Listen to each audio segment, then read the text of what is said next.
अस्सलामु अलैकुम वरहमतुल्लाहि वबरकातुहू।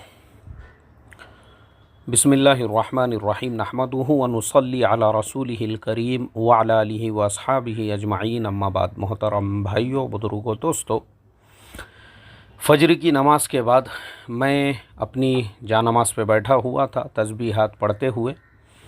तो बैठे बैठे मेरे दिल में ये ख़्याल आया कि आज हमारे मुल्क में जो हालात है और पूरे मुल्क के मुसलमान जिस तरीक़े से परेशान हैं, एक ज़माना वो था कि स्पेन के अंदर भी ऐसे ही हालात पैदा हुए थे। स्पेन वो मुल्क था जिस मुल्क पे मुसलमानों ने तकरीबन 700 साल से ज़्यादा हुकूमत किए थे, लेकिन वो सारा का सारा स्पेन मुसलमानों के हाथों से चला गया। इसी तरह से यूरोप का जो बल्कान रीजन है, जिसके अंदर यूगोस्लाविया के ये सारे मुल्क आते हैं, सर्बिया है, बोस्निया हर्ज़ेगोविना है, कोसोवो है, ये सारे ममालिक जो है किसी ज़माने में हंगरी और ऑस्ट्रिया है, ये सारे मुल्क खिलाफत उस्मानिया का हिस्सा हुआ करते थे। लेकिन एक वक्त ऐसा आया कि वो सारे हिस्से भी आज यूरोप का हिस्सा बन चुके हैं। वो सारे के सारे ममालिक, उनमें बहुत सारे मुल्क वो थे जिन मुल्कों में मुसलमानों की आबादी 70-80% हुआ करती थी। आज वो मुल्कों के अंदर मुसलमानों की आबादी जो है वो 40-30% रह गई, जैसे सर्बिया वग़ैरह है। बाकी बोस्निया हर्ज़ेगोविना अलग हो चुका है, कोसोवो वग़ैरह अलग हो चुके हैं। लेकिन उन मुल्कों के अंदर इस्लाम की शनाख्त ख़त्म हो चुकी है। अगर आप जाकर देखोगे वो सारे मुल्कों में, वो आपको ऐसे ही लगेंगे जिस तरह से दीगर जो है यूरोपियन मुल्क होते हैं, वहाँ की तहज़ीब होती है, तमद्दुन होता है। ऐसे ही आज हमारे भारत के अंदर भी मुसलमान जिन हालात से दो चार है, जो हालात हमको दरपेश है, आने वाले दिनों में और भी हालात ख़तरनाक आने वाले हैं कि पूरे मुल्क के अंदर जितने भी वक्फ़ बोर्ड है हम उसको ख़त्म कर देंगे और सारी का सारी जो औक़ाफ़ की अमलाक है उसको गवर्नमेंट कंट्रोल करेंगी और वो सारे के सारे सेंट्रल गवर्नमेंट के अंडर में आ जाएंगे। इसके अलावा भी अभी हम देख रहे हैं मुल्क में जिस तरीक़े के हालात हैं। तो मैं बैठा हुआ था अपने जानमाज़ के ऊपर, तो मैं यही सोच रहा था कि अय अल्लाह, ये सारे हालात क्यों दरपेश आए इंडिया में, यहाँ पे भी वो हालात क्यों बन रहे हैं जैसे हालात स्पेन में पेश आए थे। मुसलमानों के हाथों से ममलकतें चली गई, हुकूमतें चली गई और उसके बाद होते होते होते एक वक्त ऐसा आया कि ये सारी चीज़ें जो मुसलमान कंट्रोल किया करते थे वो भी ख़त्म होती चली गई। तो उसका एक ही जवाब मुझे जो है अल्लाह ताला की तरफ से उसका मुझे जो है इल्हाम हुआ, और वो ये कि जब अल्लाह ताला ने दिया था, अगर तुम उसको सही से उसका इस्तेमाल करते, अपने पोजीशनों का, अपने पदों का, अपने मकाम का, अपने मर्तबों का सही इस्तेमाल करते, उसका सही से हक़ अदा करते, ये हालात कभी भी दरपेश नहीं आते थे। क्योंकि ये अल्लाह का निज़ाम है। जो अल्लाह देना जानता है वो छीनना भी जानता है। जो अल्लाह गद्दियाँ देता है वो अल्लाह गद्दियाँ छीन भी लेता है। जो अल्लाह कुर्सियाँ देता है वो अल्लाह कुर्सियाँ छीन भी लेता है। जो अल्लाह ओहदे देता है वो अल्लाह ओहदे छीन भी लेता है। जो अल्लाह तंजीमें देता है, तहरीकें देता है, जमातें देता है ना, वो अल्लाह उनको छीनना भी जानता है। और कब अल्लाह छीनता है? अल्लाह उसी वक्त छीनता है जब उन ओहदों का गलत इस्तेमाल होता है, उन कुर्सियों का गलत इस्तेमाल होता है, जब उन मकामात का गलत इस्तेमाल होता है, उन मनसबों का गलत इस्तेमाल होता है। जब वह मनसब गलत कामों के लिए इस्तेमाल किए जाते हैं ना, अल्लाह छीन लेते हैं। अल्लाह ने दिया था, हमने उसकी कदर नहीं की है। हमने गुंडागर्दी के लिए, हमने दादागिरी के लिए, हमने भाईगिरी के लिए अपने ओहदों का इस्तेमाल किया, अपने मनसबों का इस्तेमाल किया। मैंने कहा ना, किसी तंजीम पे जब पाबंदी लगाई जाती है, कोई तहरीक जब ख़त्म की जाती है, और गवर्नमेंट जो है ऐसे ही नहीं करती है आप सही से काम करो, ऐसा कभी भी नहीं होगा, बल्कि उल्टा आपकी मदद की जाएगी। लेकिन जब आप अपने ओहदों का, अपने मनसबों का गलत इस्तेमाल करोगे, जुल्म करोगे, जुल्म के लिए इस्तेमाल करोगे, अपने नफ्स के लिए इस्तेमाल करोगे, जब तुम्हारे नफसानियत की शमूलियत उसके अंदर हो जाएगी तुम्हारे ओहदों में, चाहे वो मोहतमिम का ओहदा हो, चाहे वो अमीर साहब का ओहदा हो, चाहे वो वज़ीर साहब का ओहदा हो, चाहे वो कमेटी के सदर साहब का ओहदा हो, कोई भी चीज़ हो, ये मेरा तजुर्बा है। मैं गौर कर रहा था तो अल्लाह ने बेवज़न क्यों किया? इसीलिए अल्लाह बेवज़न करते हैं। तंजीमें हाथों से निकल जाती है, तहरीकें हाथों से निकल जाती है, और मुल्क हाथों से निकल जाते हैं। जिस मुल्क में 750 साल से ज़्यादा मुसलमानों ने हुकूमत किए थे, आज उस मुल्क में क़िबले का रुख बताने वाला भी आपको कोई नहीं है। अल्लामा कुर्तुबी रहमतुल्लाह अलैह बड़े मुफस्सिर कुरान हैं। मैं जब भी रमज़ान में तफसीर बयान करता हूँ तो शुरू में मैं मुफस्सिरीन के अहवाल भी सुनाता हूँ। उन्हीं में अल्लामा कुर्तुबी रहमतुल्लाह अलैह भी है, जो जिस मस्जिद कुर्तुबा, जामिया कुर्तुबा के मिंबर व महराब पे खड़े होकर बादशाह वक्त के सामने खुतबा दिया करते थे। हज़रत मुफ्ती तकी साहब उस्मानी दामत बरकातुहुम की जो किताब है जहाने दीदा, उसको पढ़ो आप। उसके अंदर तफसील से हज़रत ने लिखा हुआ है जिस मिंबर पे, और वो डरते नहीं थे बादशाह वक्त से, ऐसे वो उस वक्त के मुफस्सिर कुरान और ख़तीब थे। आज वो पूरी मस्जिद के अंदर उसको चर्च में बदल दिया गया है। क्यों हुआ ऐसा? क्यों होता है ऐसा? गौर करने की बात है। हम देखो, कितनी भी हम सदाएं लगा लो, कितनी भी अभी हम आवाज़ें लगा लो कि हमारे ऊपर जुल्म हो रहा है, गलत बात है यार। तुम जो लोगों पे जुल्म कर रहे हो तो, और तुमने जो जुल्म किया तो, और तुमने अपने मनसबों का दादागिरी, भाईगिरी और जो है इस तरह का अपने नफसानियत के लिए अपने ओहदों का इस्तेमाल किया तो वो जुल्म नहीं है। इसी तरह से औकाफ़ के ऊपर मैं आता हूँ। जो प्रधानमंत्री जी ने कहा औकाफ़ की सारी ज़मीनें अब उसको गवर्नमेंट कंट्रोल करेंगी। क्यों कहा ऐसा? इसलिए कि हमने औकाफ़ के ज़मीनों का सही इस्तेमाल नहीं किया।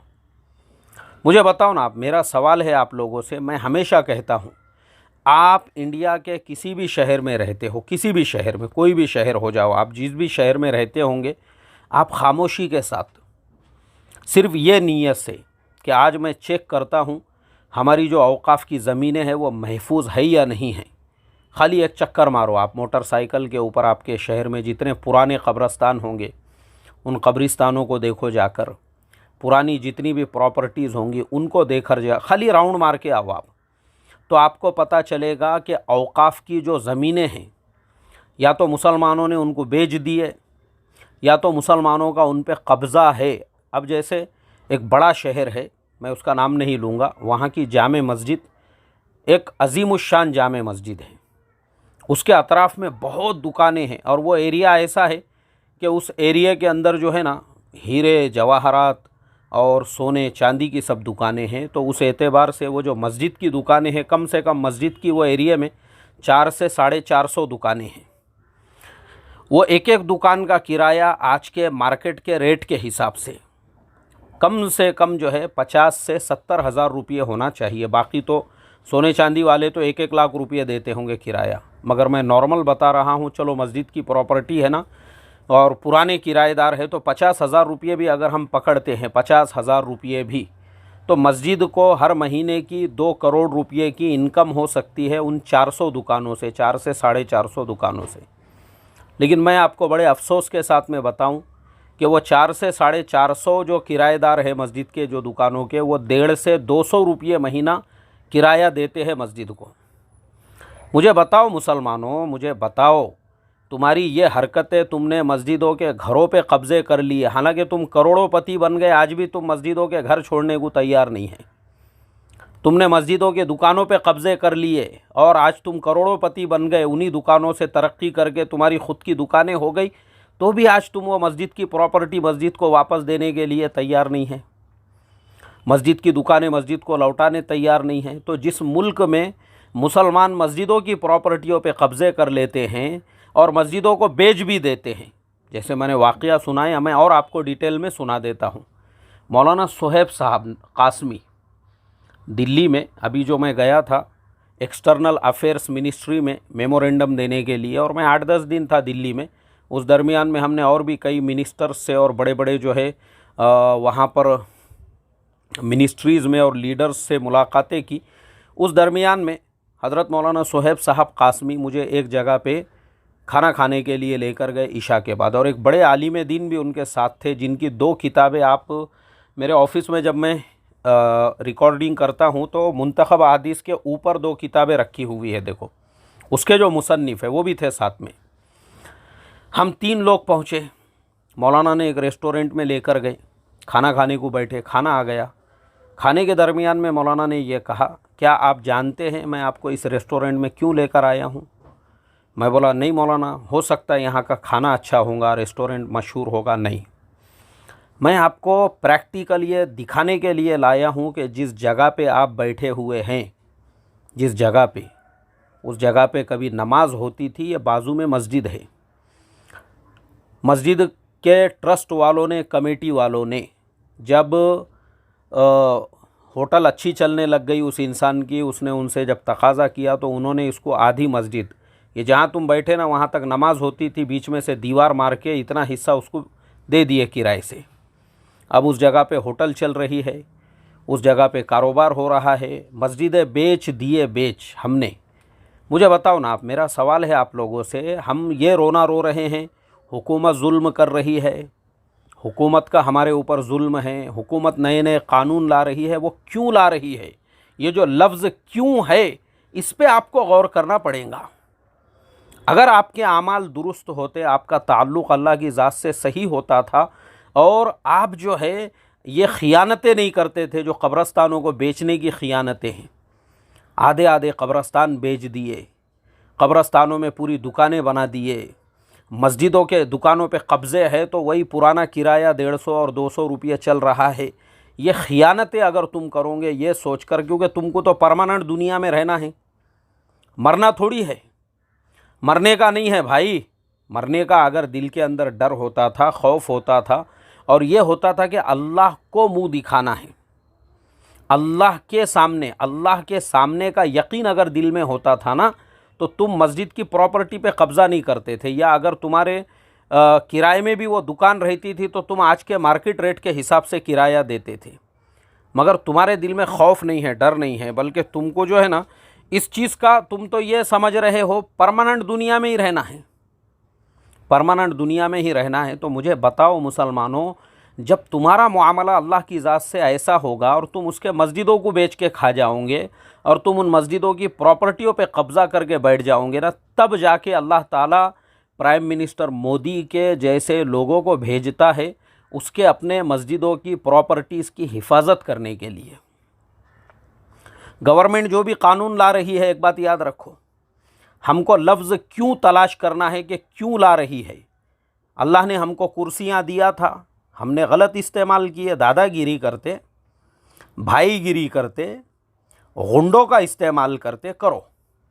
हमने दिए थे तुमको कुर्सियाँ, अब हम लेना भी जानते हैं, ओहदे भी हम लेना जानते हैं, तुमको दिए थे हमने, लेकिन तुम बहुत मस्ती में आए थे, दादागिरी कर रहे थे, भाईगिरी कर रहे थे, अपने ओहदों का, अपने मनसबों का गलत इस्तेमाल कर रहे थे। इसके लिए अल्लाह छीनना भी जानते हैं, ओहदों को लेना भी जानते हैं, कुर्सियों को भी छीनना जानते हैं। अल्लाह ने जो दिया है सही इस्तेमाल करो, जुल्म मत करो।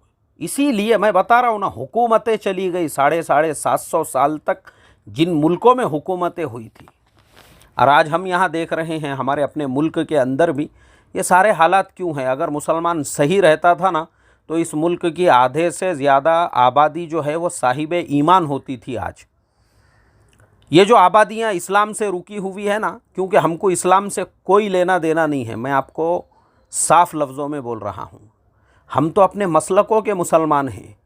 हमको जितने अपने मसलक की पड़ी हुई है, मसलक के तबलीग की पड़ी हुई है, मसलक के दावत की पड़ी हुई है, और ये भी मेरा तजुर्बा है कि इंडिया में मसलकों पे अमल सिर्फ़ और सिर्फ दूसरे मसलक वाले से खेटा खाटी, रेटा राटी और कंपटीशन के लिए किया जाता है। इसमें रत्ती बराबर भी अल्लाह की रज़ा और उसके नबी की सुन्नत को ज़िंदा करने की नीयत नहीं होती है।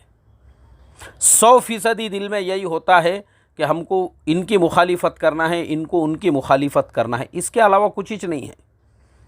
तो जब तुम्हारा अमल ख़ुद इस्लाम पे नहीं है और तुमको मसलकों की ज़्यादा पड़ी हुई है, तो मुझे आप बताओ, अल्लाह ताला की तरफ से पकड़ तो आनी ही वाली है।